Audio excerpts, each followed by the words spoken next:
On today's video, my 2014 Toyota Venza, I fixed the sunroof motor for $100. I also did the front brakes, rotors and pads for $115.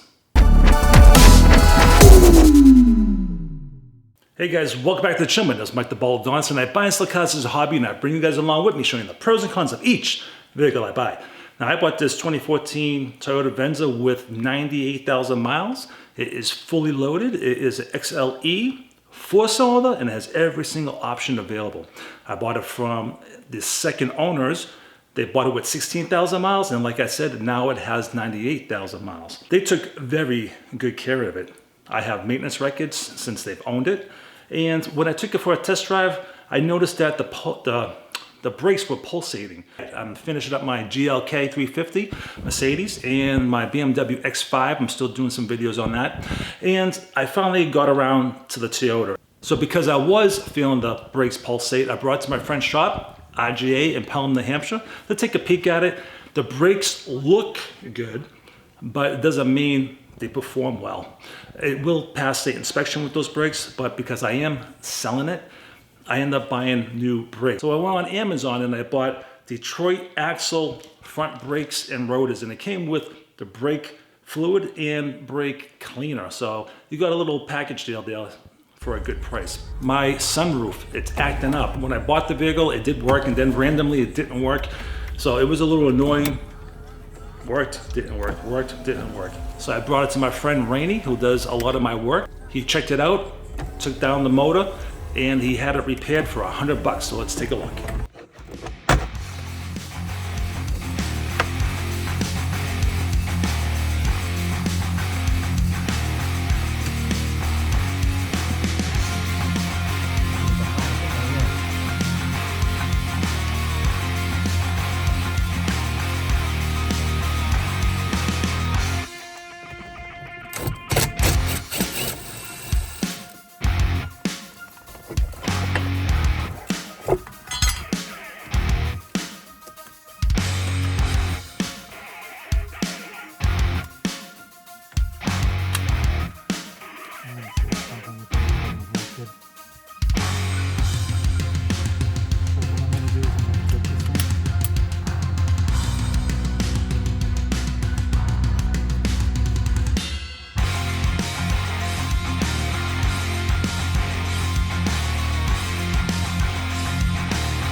All right, so my friend Sean's gonna do the front brakes, so let's take a look.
And as always, when you're done putting fresh brakes and rotors on, you do have to take it out for a little drive, do several 40 to 10 mile an hour stops, and get those brakes broken in. All right, so upcoming videos, guys. I am finished up my GLK 350. It's finally done with all my clips. My BMW X5, I still got a few things to do. I talk about my personal life. I got a blood clot in my lungs and my legs, so I'll be doing some videos about that, how I'm dealing with that. Sometimes, you know, with medications, there are side effects, and I'll talk about that. I do travel videos throughout New England, and that's about it for now. So until the next video, everybody, Baldadonis out.